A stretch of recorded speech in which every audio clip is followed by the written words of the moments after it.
What's up everybody, Josh Cannon here, back again with another band ranking video, and this time I'm going to be doing one of my favorite bands, R.e.m. I got into the game a little bit later with R.e.m. I didn't grow up loving them, but around the time of, I would say, I don't know, 15 or 16, I bought Monster by them, their 1994 album, and I loved the sound of it. It had that alternative 90s rock that I really tend to like.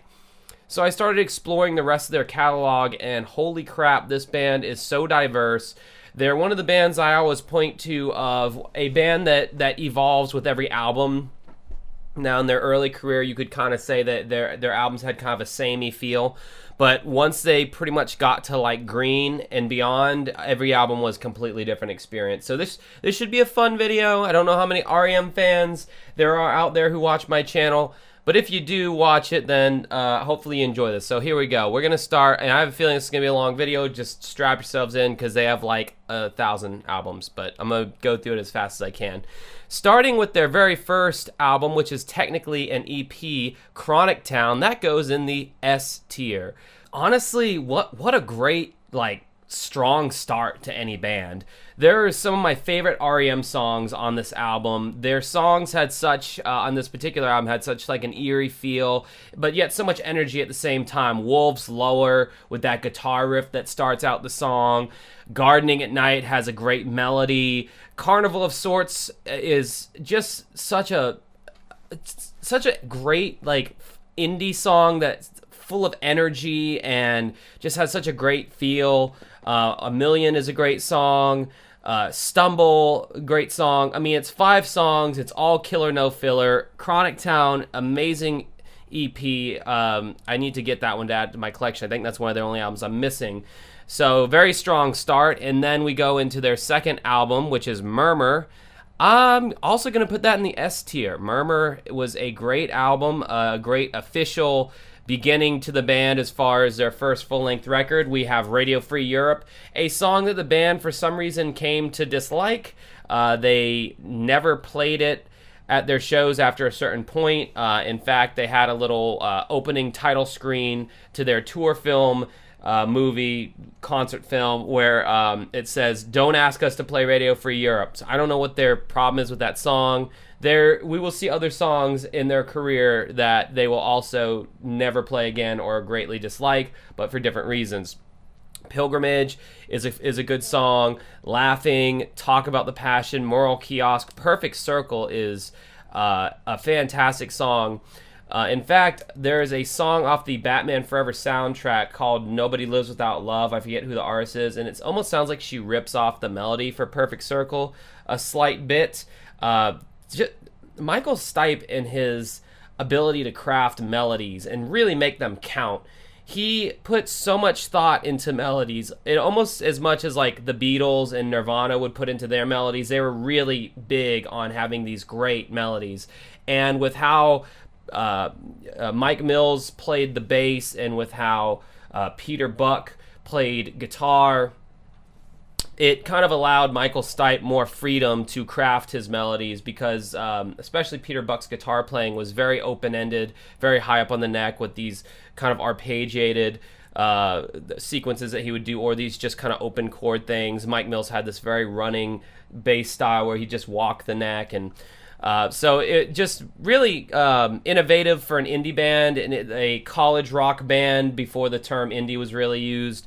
R.e.m. kind of pioneered that. This is a great album. Sitting Still, fantastic. I mean, honestly, West of the Fields, every single song on this album I just really love. This is a great. I mean, R.e.m.'s early career is just kind of unequivocally amazing. If you like that more, indie rock, but with really well-crafted melodies, like a Radiohead level, craftsmanship of melodies, that would be another good band for me to do a tier list on. In fact, that'll probably be the next band I do. But anyway, Murmur, S tier. Moving on, we have Reckoning, which was their follow-up album. And I'm going to put that in the... I'll put that in the A tier. For vintage R.e.m., that will go in the A tier. Harbor Coat is what the album starts off with. Really fun song, very high energy, kind of almost has like a ska feel to it. Almost sounds like they took some influence from the English Beat or a band like that. Seven Chinese Brothers is my least favorite song on this album, which is a song that follows. It's just, I don't know, for whatever reason, it kind of falls off for me there. I never cared for that song, and I don't care for the whole story, there's retelling of the some old ancient Asian proverb or something. Then we get to track 3, South Central Rain, I'm Sorry. Obviously, that was a big hit for the band back in the day. Great song, love the melody. I mean, Michael Stipe's melodies are just so tasty. I mean, just like a guitar solo that's just got some great notes in there and some great passages. That's how nearly every melody that Michael Stipe has ever written has been so tasty. And let's not mention, not even to mention like the lyrics of Michael Stipe. I love how he chooses words that sound interesting, but the phrases don't necessarily have to mean anything. If you listen to R.e.m's lyrics, they're so open-ended that it's nearly impossible to derive any kind of true meaning from it unless you are Michael Stipe and he can explain what it means. But for the rest of us mere earthlings out there, mere humans, good luck trying to figure out what any of his lyrics are about. You have Don't Go Back to Rockville. There's some other deep R.e.m. cuts on this album that fans really like. I like, probably not as much as Murmur, but still a decent follow-up. Up next, we have Fables of the Reconstruction, and I got to put that in the S tier. A lot of their early stuff I really like. In fact, I really like a lot of their stuff, so people might get mad that I'm not going negative enough on this band, is because some of the last few bands I've done these tier lists on, I've been very honest about the albums I don't like, and I'm doing the same here. Just some interesting songs. Feeling Gravity's Pull, that weird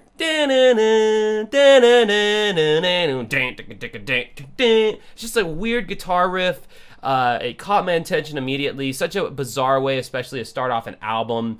The lyrics, it's a Man Ray kind of sky, let me show you what I can do with it. The old famous photographer who photographed very odd people and situations, whose name was Man Ray. I mean, just his use of lyrics and imagery are kind of second to none in my opinion. You have Maps and Legends, which is a very feelsy, atmospheric song with a very open chorus that's got two kind of opposing harmonies that are very interesting. Driver 8 has one of the best indie guitar riffs ever. The don don don don don don don don don don don don don. The one, yeah. Anyway, I love that song. Life and How to Live It. Very it has. I don't know, dude. All their songs have this nostalgic feel. Like it reminds me of another time and place. Old Man Kinsey, Can't Get There From Here is probably my least favorite song. Although I know it's clearly a tongue-in-cheek song. It's got a more of a silly tone to it, and whatever. Cahotek, very beautiful song. Auctioneer. Michael Stipe actually said in one of his live shows that Auctioneer is about how it's about his grandfather and how he used to give them coins before he would leave on the train to go to do some business of some kind, and they would set the coins on the train, and the train would run over the coin, and it would be something that Michael and his sister could remember his grandfather by, which is cool. So yeah, great album. Up next we have Life's Rich Pageant. I gotta put that in the S tier. I'm sorry. I'm not standing for R.e.m. right now, but I kind of am, I guess. I really love I love all these early albums. I really do. Begin the Begin is a great song. These Days, another great song. Fall on Me, that was a big hit for them back in the day. Just a really interesting. All their songs were the song structure in Fall on Me, especially with how the vocal does that kind of snaky rise in the pre-chorus, like buildings, towers, foresight isn't anything at all. Anyway, yeah, bad singing. I'm not warmed up. You have to excuse me. But anyway, Koyahuga, really cool, mellow song with this nice build-up. Lyrically, I would have to say that this song's about some kind of Native American and kind of heritage and how the Americans probably screwed them over in some way. It has that very kind of lyrical theme in it. And I mean, the name Cuyahoga, I think there's a river named after that. It's a very Native American sounding word anyway.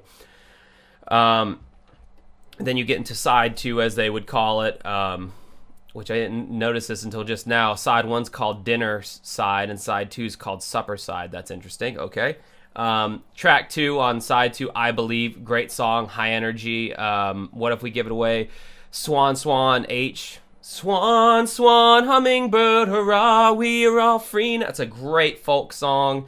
Have no idea what the hell the lyrics are about, but again, Michael Stipe's imagery is just so interesting to me to listen to. I just love like his lyrics, and I love that I don't have to know what they mean. I just like the choices that he makes with his words, and this is just another example of that. Another great album. Oh boy, up next we have Document, another album which to me is S tier. It is one of their best albums. This one is definitely when R.e.m. started to really break in the mainstream. Obviously with The One I Love being like a huge hit for them back then. It was on a lot of 80s compilations. I remember growing up like hits of the 80s, and this would be the one song that stood out because it was the one 80s song that sounded like minor key, and it sounded like it was recorded like very organically. R.e.m. never had those huge reverb washes that are common for the 1980s sound. They never had those gated drums that Peter Gabriel and Phil Collins kind of pioneered that all the other pop groups literally just ran and went with. R.e.m. is one of those bands from the 80s that is an example of how a band can stay pure in such a time of excess and glamour and bullshit to a certain extent.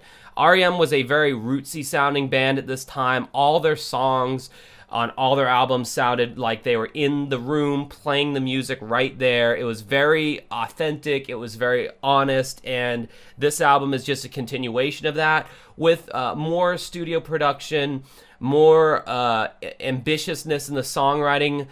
Finest Work song is such a great beginning to any album with that. The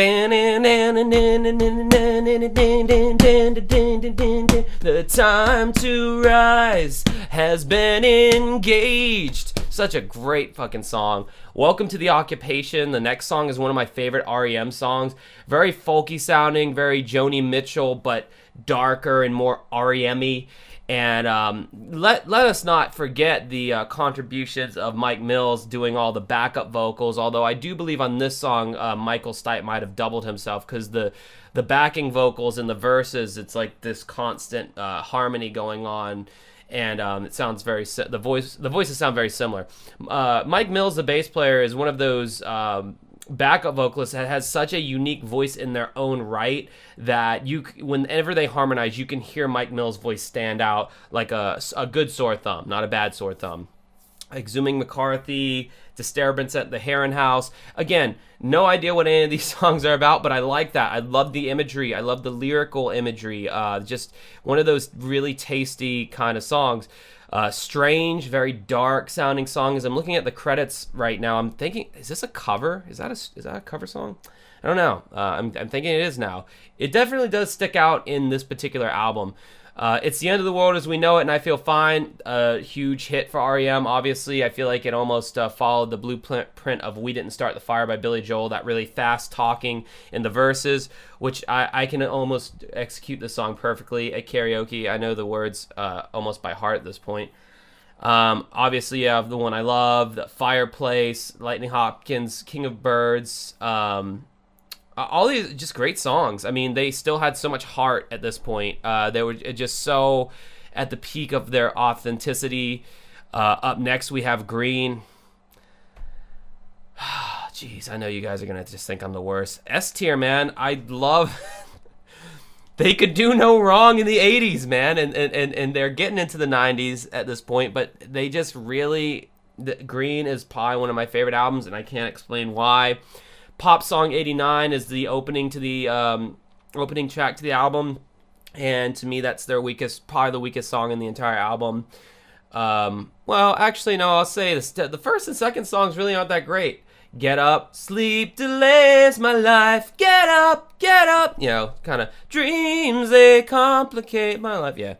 But by the time we get to track 3, You Are the Everything, this is such a beautiful song. It's so it sounds like it'd be sappy, but it's not. And you know, when they did this song live on their tour film DVD that they put out that documented this tour, Michael Stipe had his back turned to the audience the whole time until the end, where he goes, "You are here with me, you are here with me, you have been here, and you are everything." And then he turns around to face the audience, and he's just singing "You Are Everything." And it's just goosebumps thinking about it, because you're building such a mood by doing that, and then to turn around at the end of the song and say "You are everything" to the audience, the fans, just really like great moment. Stand is a song that was very big for the band off this album. Stand in the place you were born. It's one of the songs that made it into the Do Not playlist for R.e.m. They rarely ever play the song. It's very hokey. It's very cheesy. I always skip it. I kind of hate this song. I think anyone who has heard it hates it. It's just very cheesy. This is not the first time, and it will not be the last time that they do a song where I almost feel like they're mocking contemporary pop music at this time. And I think that's what they were doing with this song. I don't think they meant for it to be anything that was supposed to be taken seriously, because everything else on the album is pretty serious sounding and dark, and this one isn't. So I think that was a deliberate choice. Next song is Worldly to Pretend. Fucking amazing song. It's amazing the devices you can sympathize. This is my mistake, let me make it good. I love that song. I don't know what it's about. Sounds political. The imagery. I'm thinking of some dictator who's like gotten fat and lazy, and his country's going to shit, and his is just kind of his almost suicide note to his country. The Wrong Child is a really, kind of touching song, I guess, about a kid who was born with some kind of birth defect or something, and, I'm not supposed to be like this, I just want to play, and, these are some of the lyrics. Orange Crush, that song gets me so hyped.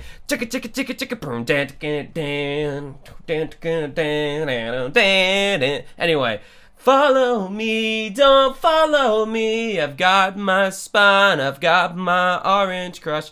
Such a good song. I think that's an anti-war song.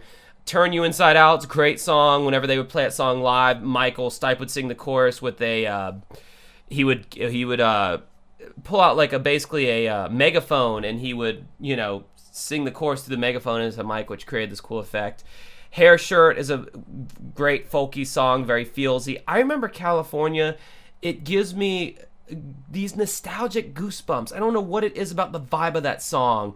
I remember traffic jams, motor girls and boys with tans.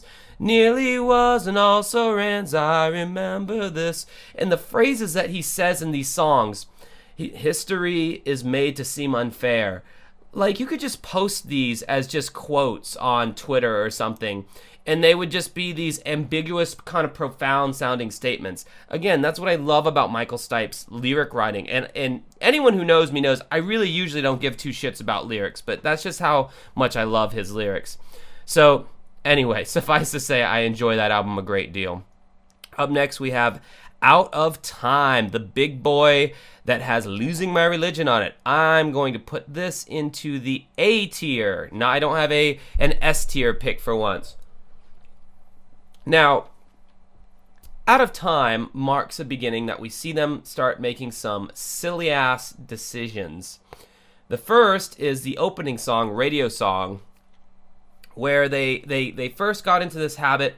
And I don't know if this was because of the Anthrax Public Enemy collaboration or the Run DMC Aerosmith collaboration, but I guess R.e.m. was starting to think that they were big enough rock stars now to where they needed to do a rock rap kind of duet. And so they did Radio Song featuring rapper KRS-One. And that song is just corny as all hell. And I don't even think they're necessarily trying to be yes, it's an indictment on the state of radio back then. And if they thought radio back then was shit, oh, wait till 2020, Michael Stipe. It got a lot worse. I would take 1991 radio over nowadays radio any fucking day of the week. But KRS-One just didn't add anything to this song. Michael Stipe's "Hey, hey, hey," like it was stupid. It did not sound good. I skip this song every time, and I just don't know why they did that. But dramatic pause. None of that would matter, because the next track on this album, "Losing My Religion," it forever changed R.e.m's career. Okay, if they had never done "Losing My Religion," they would have remained, I think, this underground kind of beloved college indie band, and their career might have just kind of fizzled out after Document, or maybe they would have stayed kind of laid low or whatever. Which, by the way, it's not like "Losing My Religion" was deliberately crafted to be this apocalyptic hit, this juggernaut that it became. Peter Buck at that time of making the Out of Time record was tired of being the guitar hero, the rock god. He was getting tired of the electric guitar. Who can blame him? By that point, even in 1991, the electric guitar had been so overexplored. So he thought, well, I'm going to start experimenting with different stringed instruments. So he started experimenting with the mandolin, and he came up with this, sequences of chords on the mandolin to the point that it was driving his bandmates crazy, until finally one day they got into the studio and they just kind of shat out this song. And it is the biggest hit by them to this day. They've never really been able to make another hit that outshines this hit. This will forever be their biggest song. And it's sad that all the other songs in this album aren't really talked about anymore, because this one just kind of blew them all out of the water. The next track, "Low," is an amazing song. Very, very laid back, very dialed down, very just, slight organ, slight bongos, just vibing from the word go. Michael Stipe's "Low, low, low, low, low, low. I skipped the part about love." It's just such a great vibe. "Near Wild Heaven's pretty cool. You had the singer from the B-52s on a lot of these tracks. I'm sorry, I don't know her name right off the top of my head. I apologize. I'm sorry. The lady from the B-52s, the main one. Not the blonde, the one with the red hair. I know, I should know her name. I'm not a huge B-52s fan, so sue me. She's on a lot of these tracks. She's on "Near Wild Heaven." I could take it or leave it. "Endgame" is all right. It sounds kind of sappy. Sounds kind of like some beginning of a 1970s soap opera or something. Then we get to track number 6, "Shiny Happy People." Another big song for R.e.m., but also yet another song that made it into their do not play bin. They will not play this song. I don't know if they've ever played this song live. This song, I can say with 100% certainty, was a clear mocking of a... they saw either Michael Stipe or Mike Mills. They saw some flyer in China or something like that, and it was saying something about shiny happy people. And basically this song was just kind of like mocking the whole constantly positive, happiness of either, I guess, socialism and or any kind of lockstep ideology where all their citizens or all their followers are just constantly exuding this happiness, when on the inside it's much darker and much more complex and complicated. And nobody got that irony with this song. Nobody understood that. The mainstream public heard this song and thought, oh, shiny happy people, this is like a really positive song. Oh my God, I love it. And R.e.m's just like, really, you idiots? So yeah, they don't play this song because they were getting, misconstrued as something they weren't. So whatever. Belong is a great song. If I go through every song on every album, it's going to take all day.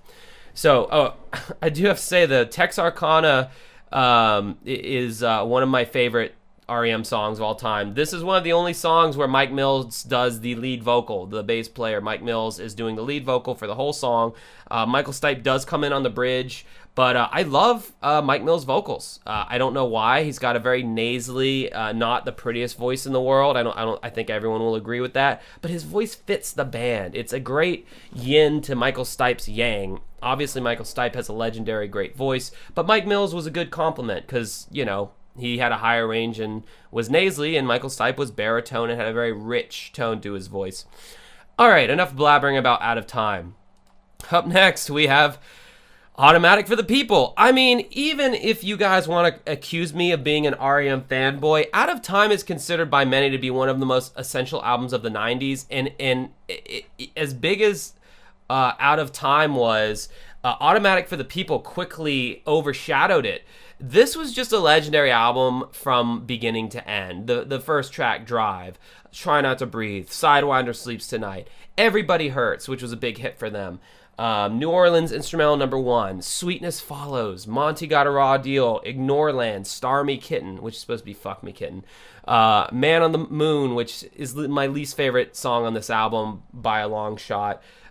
It's just annoying, and it's annoying that they used it for the Andy Kaufman soundtrack, but whatever. Night Swimming, oh, such a nostalgic song. You know, I was talking about earlier how R.e.m. is one of these bands that just dials up all this nostalgia for me. That's how Night Swimming is. It's just a track that sounds like, it brings you back to, like, I don't know, this simpler time, say in like the 70s or something, where you just got naked and went swimming in like a lake or something with your friends, and it was completely innocent. And it's amazing how they have that ability to take you there to those kind of, and give you those feelings that of nostalgia, of things that you've never experienced. Morbid side note about Automatic for the People, it's been rumored that this was the album that Kurt Cobain listened to when he killed himself, which is unfortunate, but also kind of beautiful in some weird way. Michael Stipe was a good friend to Kurt Cobain, and he tried to help him. Unfortunately, he wasn't able to. Moving on, we have Monster, which is the first album I got by R.e.m., and S tier. I love it. I love this album. They wanted to go in a more rock-oriented direction. Up until this point, they were very, authentic, very folksy, very indie. They made all the journalists and snobby gatekeeper music critics, they made them very happy with their sound. This is the first time with this album that we see R.e.m. step out of that super dark, authentic, highbrow musical world that they lived in, and you started to see a bit more playfulness, a bit more kind of tongue-in-cheek songs, Crush with Eyeliner. There's a lot more swagger, a lot more Rolling Stones feel to this album, which I feel they pull off really well. King of Comedy, the groove to that song is just really cool.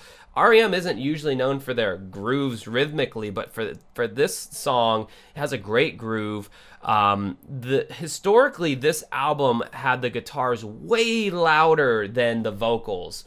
In fact, they did a remix of this album recently where they dialed the guitars down a lot to where you could actually hear what Michael Stipe was saying. It's not like this is the first time this has happened in R.e.m.'s history of music making. In fact, most of their songs have Michael Stipe's vocals mixed much lower than what a normal artist's vocals would be mixed, unless they knew it was going to be a hit song like The One I Love. I remember them saying something like, okay, maybe we should turn the vocal up on this one a little louder, because they knew it was going to be a big song. But this album has very overdriven guitars, a lot of tremolo effects on the guitar. I love it. I love the feeling. This album sounds like a hot sunny day and you're just walking down this desert road with these badass jams in your ear. You have some of the hits off this album was What's the Frequency, Kenneth, which is a cool song. Bang and Blame, great moody atmospheric song with this big chorus. You bang, bang, bang, bang, bang. Well, anyway. But then you have a song like Let Me In, which is a song that Michael Stipe wrote in memory of Kurt Cobain. And the atmosphere and the mood in this song, just walls of distortion with no drums, except for at the end you get a little bit of tambourine to add some kind of rhythmic flavor. But for the most part, it's just this wash of electric guitar, and you have Michael Stipe with this reverb kind of sounding vocal, and these vocals that are very open-ended, and then you have this kind of very sad, almost skating rink organ come in at the end. Such a beautiful, dark, nostalgic song. I love that. Probably my favorite song off the entire album. Love that song so much, and I love this album. So, moving on. All right, now we can get to where I finally start talking some shit. Talking a little bit of shit now about R.e.m. Their next album, 1996's New Adventures in Hi-Fi, put this in the B tier. I don't know what happened to this band in between Monster and New Adventures in Hi-Fi,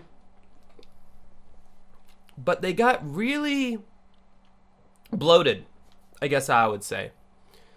I don't care for this album that much. First of all, it's way too fucking long of an album. Jesus, I'm looking at the reviews this thing got in The Guardian, Entertainment Weekly, All Music, Los Angeles Times. This album got nothing but fucking great reviews, which is weird because I did not care for this one at all.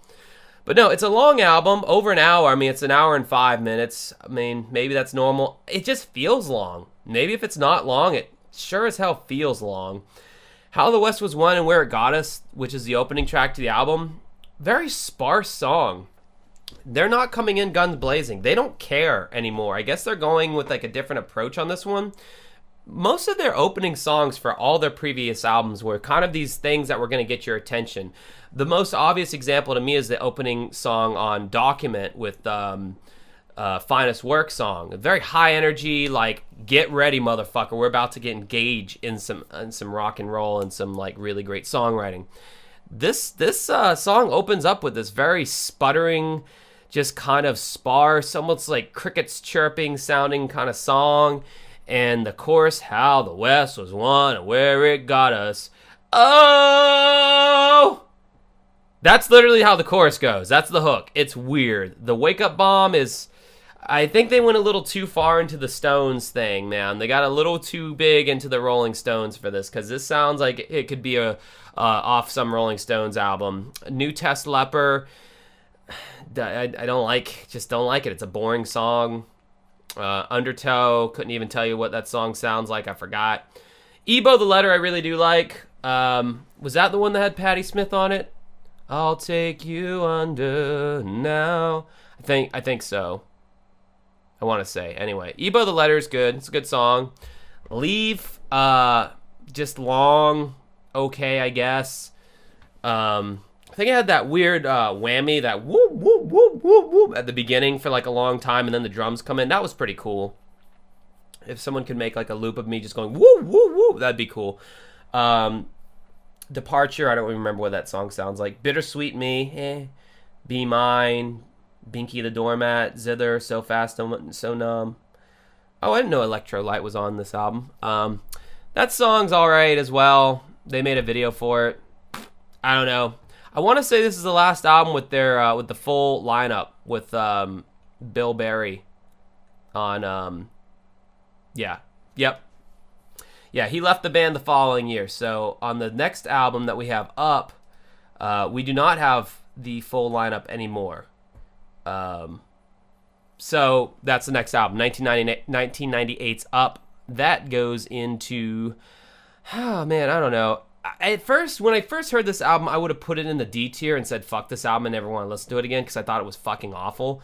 But this is really a grower, and I'm going to put it in the B tier because some of the songs on here, they really grow on you, and it's kind of a return to form with Michael Stipe and crafting really great vocal melodies. A lot of that was lost on New Adventures in Hi-Fi. He started to lose it a little bit on Monster, but he made up for his lack of melodic creativity with all of the heavy overdriven guitars and all the cool stuff they did with the overdubs and stuff like that. New Adventures in Hi-Fi, the melodies just fell flat with me, but honestly, Up, they kind of came back. Again, with the intro songs, man. The intro song Airport Man is one of the worst opening songs of any album that you will ever hear. They use a lot of this instrument called the omnichord on this album, which I actually own. Actually, one of the first videos I did on my YouTube channel was me reviewing the omnichord. So if you want to learn like how that instrument works, click on the card and you can check out that video. It's almost like this auto harp sound. The album opens with this omnichord, which is kind of a cheesy sounding instrument, but I guess cheesy in the, you know, cool way, like so bad it's good. And it's got like just this crappy little drum machine beat, and Michael Stipe's just he's just droning, and it's just like crazy. But then the next song, Lotus, is actually really cool. It's got this really interesting vocal by Michael Stipe, and just kind of this dark organ and kind of electronic sound in it. And the guitar work, very, very experimental, very cool. Why didn't they open the album with this song? It makes no sense. They clearly don't care anymore about winning anyone over. They're just making music for themselves at this point, which is fine. Fine by me. At My Most Beautiful, they even straight up said this was their ode to the Beach Boys. It's a cool song. It was one of those songs that got kind of hokey though after a while. You know, all the pharmacies and Walmarts and all the stores with music that plays overhead, they started playing this song on their Muzak stations, and it kind of made me hate it. But the song in and of itself is pretty good. The video is so fucking corny, dude. Go watch the video for this song. It is the corniest ass video ever. Let me see. Walk Unafraid is a really great song. Day Sleeper is probably one of my more favorite R.e.m. songs of the 90s. I love that song. The video for that one's actually really good. Parakeet and False Climb. Actually, the latter end of this album is really it's where it really gets interesting. I don't know. It's just really it's interesting. Very interesting album. Definitely not their best by any means. R.e.m. got very experimental, very bizarre in the 90s, and this album concludes their 90s output. So from Out of Time, the classic Automatic for the People, and Monster, the beginning of the 90s was great, then the latter half got weird. Up next, we have the album Reveal. Now this one is I'm gonna put it in the A tier. Here's the thing about Reveal. I think it came out in 2001, or no, it might have came out in 2000. It saw R.e.m. bring back some of their old 80s sounds, like with a song Imitation of Life, which, by the way, they almost left Imitation of Life off the album because it sounded too much like their old material. But that's what I loved about it, and that's what the fans loved about it. And I think they had some poll on some website where they asked the fans, you know, should we include this song? And overwhelmingly, the fans were like, yes, you have to include this song. But then we see songs like I've Been High, which is a straight up electronic song with this really eerie, like, kind of vocal for the chorus. I've been high, I've climbed so high, but love. So it's like, and then he like goes into his falsetto, which Michael Stipe rarely does. The Lifting, which is the first opening track to this song, it's a very different R.e.m. at this point. They are so far out of the indie dark years, and they are so much into this like electronic, bright, shiny, fake future, like plasticky sounding future. And it's not necessarily a bad thing. It's just you have to be kind of open-minded to it, I guess you could say. All the Way to Reno is a good song. That was a single off the album. I actually remember when that song came out. It kind of shows my age. Although I remember hearing Losing My Religion on the radio as a kid, I really didn't truly become aware of R.e.m. and their new releases until Reveal came out. I don't know. I don't really have anything else to say about any of the other tracks on here, except for the fact that this album just sounds like a bright, plasticky, weird, futuristic sounding album, which isn't a bad thing. Next, we have their album Around the Sun. I want to see where this came out. Okay, so this came out in 2004. I still wasn't into R.e.m. at this point. Yeah, this album did not get so great of reviews because it wasn't that great, and I'm gonna definitely put this in the C tier. I don't know if I can honestly put any of their albums in the D tier. Oh yeah, you have Dead Letter Office. This isn't technically an official, I mean, it is an official studio release, but it's not an official R.e.m. album because there's a lot of covers on it. I haven't heard the album that much, and the covers that they cover I'm not that familiar with, so I'm just going to put this in the B tier because it's still 80s R.e.m. and cool. Sorry I didn't mention that earlier. It's just not one of their, an album full of their originals. There's a lot of covers on there, and there's some like outtakes and stuff. Anyway, Around the Sun. This is probably by far my least favorite R.e.m. album. The beginning song, Leaving New York, has this really cool ominous opening that with that dark, that dark synthesizer pad thing, whatever. But then the chorus it like lifts into this like major, like happy sounding chorus. You might have laughed if I told you. You might have hidden a frown. Leaving New York never. It's basically about how much of a boner Michael Stipe has for New York. And I mean, that's all well and good, but this song's kind of lame. Electron Blue is an interesting song. It's electronic. But at this point, you start to kind of get the feel that R.e.m.'s kind of like getting a little out of touch with like pop music and pop culture and just where they fit as a band in 2004. Because Electron Blue is like electronic, but not like cool or different. It's like it felt like a song where they were like kind of trying too hard to appeal to a different audience, and I think they failed. The Outsiders has a really like this really minor kind of like hip hop kind of vibe to it, and we see them featuring another rapper, Q-Tip. This was a much better rap feature than the KRS-One song, radio song off their album Out of Time. I actually thought Q-Tip fit better. It was a good song. Make It All Okay, couldn't tell you what it sounded like. Final Straw was a political song about George Bush. There's a lot of George Bush Republican hatred on this album, which is fine if that's what you want to do. I don't care. I just, whatever. A lot of people hated Bush. It was very popular to hate George Bush at this time in 2004.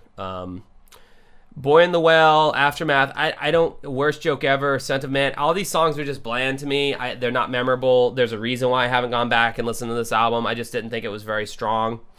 But then in 2008, we get Accelerate.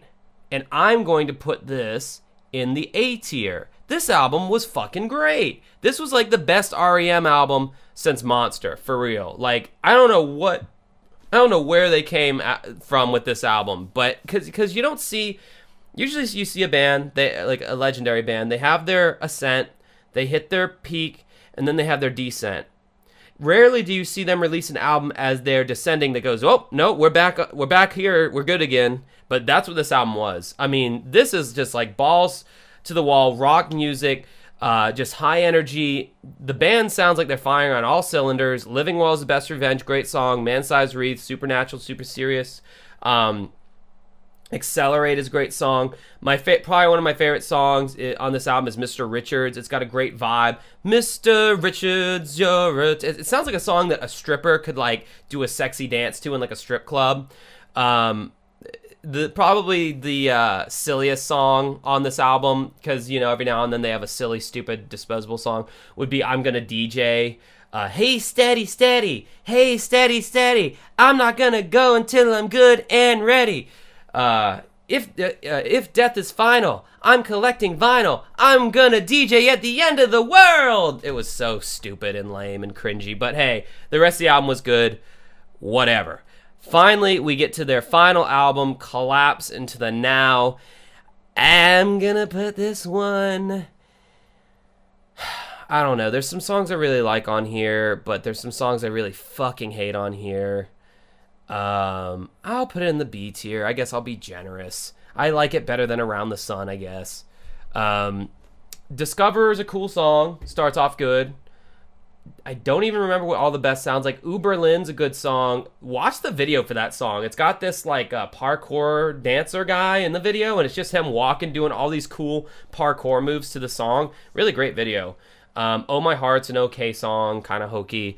It Happened Today, kind of forgettable. It happened today. Hip hip hooray. He rhymed hip hip hooray with today. That kind of tells you everything you know about that song.